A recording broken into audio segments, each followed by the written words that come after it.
जी बिल्कुल कुलभूषण जी, अभी जो है भारतीय भारतीय जनता पार्टी के जो सम्मानित प्रवक्ता है उन्होंने बोला कि अगर इमरजेंसी होती तो वेस्टकॉमी कर दिया गया होता।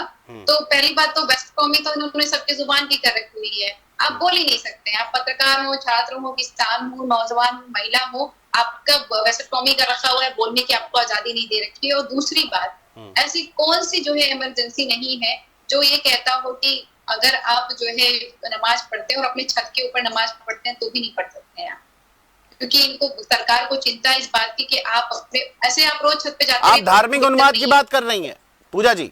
जी बिल्कुल बिल्कुल बिल्कुल, जब आप नमाज पढ़ने के लिए छत पे जाएंगे ना, तब इनको चिंता हो जाएगी कि आप गिर सकते हैं।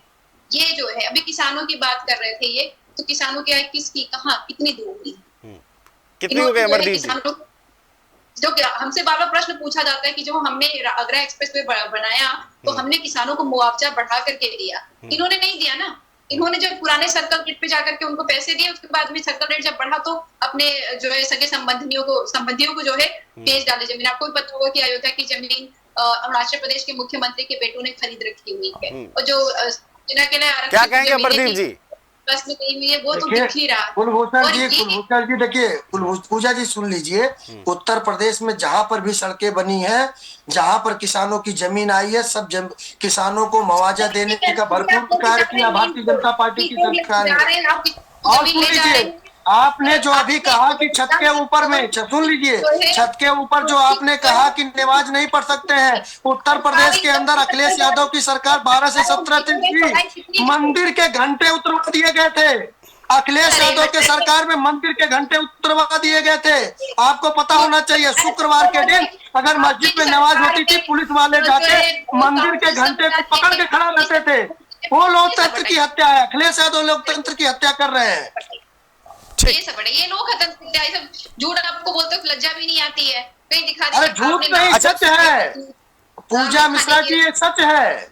आप उत्तर प्रदेश की जनता भूली नहीं है, इसीलिए उत्तर प्रदेश की जनता ने अखिलेश यादव को उठा के बाहर फेंका था। वही काटेंगे, आप जो बो रहे हैं वही काटेंगे। ऐसा नहीं कि आप बबूल बो रहे हैं तो आपको आम काट रहे हैं। पूजा मिश्रा जी काट रहे हैं, लगातार दूसरी बार उत्तर प्रदेश में सरकार है और तीसरी बार सेंट्रल में सरकार आ रही है।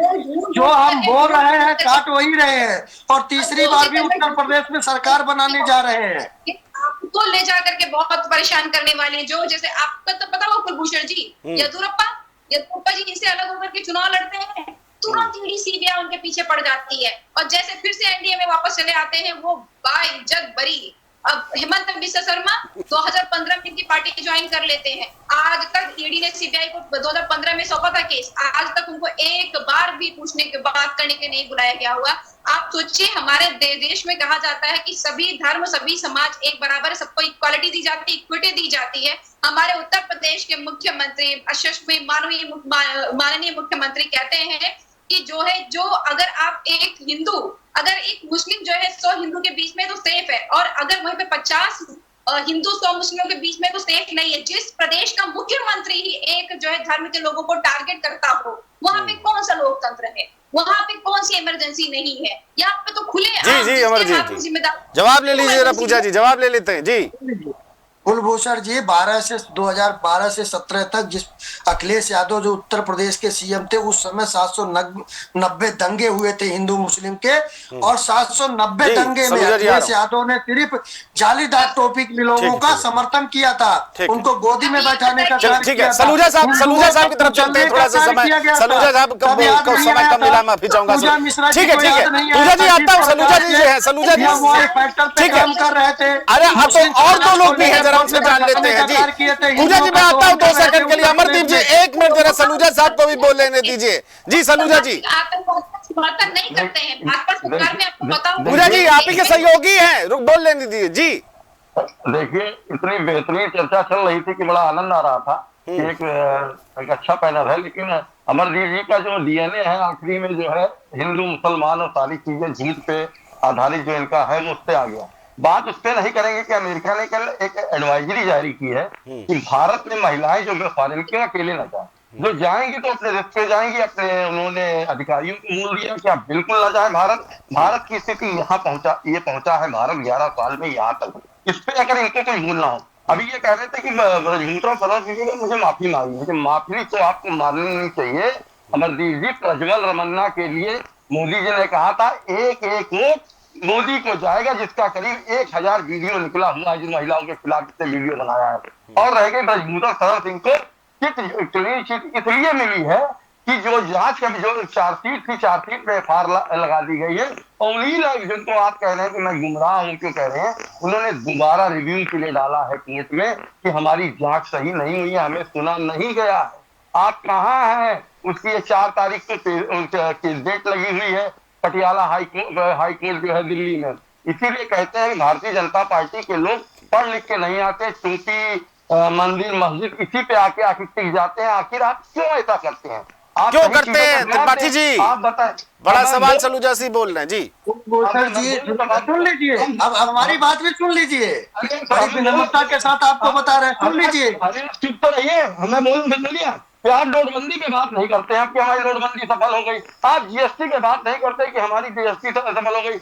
आप देश के भ्रष्टाचार लगातार बढ़ते हुए तो तमाम जितने भी आपने फ्लाईओवर बनाए हैं, जितने भी आप द्वारका धंस गया, आपने पूर्वांचल बनाया धंस गया। आप उसकी बात करते हैं जनसंख्या वृद्धि की, नसबंदी की। मैं कहता हूं आज भारत की आबादी का क्या हाल है। कांग्रेस ने सोचा था आज से 50 साल पहले कि भारत में जनसंख्या कानून होना चाहिए, तब आप लोग सड़कों पे उतरे थे कि जनसंख्या वृद्धि होनी चाहिए, हमें नहीं रोकना है, खुद देश में विस्फोट हो। आज सड़कों ठीक है, जनसंख्या को लेकर के बात कहिए सलूजा साहब। मैं जरा काउंटर ले लेता हूं जी, क्या कहेंगे त्रिपाठी जी? देखिए, अभी पहले जो है कांग्रेस के प्रवक्ता ने कहा कि अमेरिका ने एडवाइजरी जारी की है, तो आज अमेरिका ने एडवाइजरी जारी की है ये कांग्रेस के प्रवक्ता को दिख रहा है। लेकिन जब राहुल गांधी जी अमेरिका में जाके अमेरिका से कह रहे थे कि जो है जनसंख्या वाले पे क्या कहेंगे आप? इंडिया की बातें कर रहे थे, सेफ डेमोक्रेसी की भीख मांग रहे थे, तब शायद राहुल गांधी इनको याद नहीं आ रहे थे। कांग्रेस के प्रवक्ता को कम से कम ये बात देखना चाहिए। और जो सड़क की बात कर रहे हैं, सुन लीजिए, सड़क की बात आप कर रहे हैं। आज देश के अंदर नेशनल हाईवे कितना बना है? पिछले 11 सालों में जनसंख्या पे त्रिपाठी जी, जनसंख्या पे क्या कहना चाहेंगे? आपने विरोध किया था, जनसंख्या बढ़ गई, नसबंदी को सही बता रहे हैं सलूजा साहब। कुलभूषण जी, जो इंदिरा गांधी जी के जमाने में जो है लोकतंत्र की हत्या करके, मौलिक अधिकारों की हत्या करके जबरदस्ती गरीबों को नसबंदी किया गया था। आज जो है इस देश की आबादी 140 करोड़ है। यह देश जवान देश है, युवा देश है, और युवाओं के दम पर आज भारत सशक्त बन रहा है। ये बात इनको देखनी चाहिए, नकारात्मक बात नहीं करनी चाहिए। आज आबादी अगर ज्यादा है, पूजा जी कुछ कहना चाह रही है, देश आगे बढ़ रहा है। हमारा जो है एज पिरामिड जो है इन्वर्टेड युवा बहुत ज्यादा है, पर वो बेरोजगार है।